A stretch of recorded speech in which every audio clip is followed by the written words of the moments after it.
At 10 days. Dili ko gusto customer balikan ako tong nagka-trouble. Baboy. Areo. May init ali siya. Baka iya mata oh. Natingal na mo sa pagkaon niya pero kusog sa mag-inom sa dingking herbal. Ang inalaga namon. Dili sa sila nga tubig ang napainom namon sini. Kaya baboy. Iguon ko sa ka-ice. O gainom siya oh. Kita niya. Dingking herbal na siya. Kaya inom niya. 10 days karon. Tapos injikan ko sa karon og bacteria og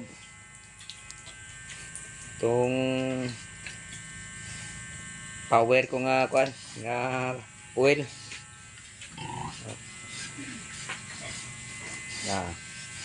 Iguon sa ka-ice.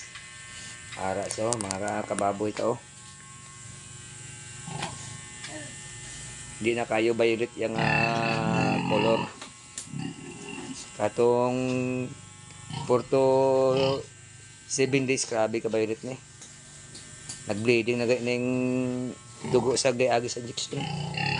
Oh. Amo to brother.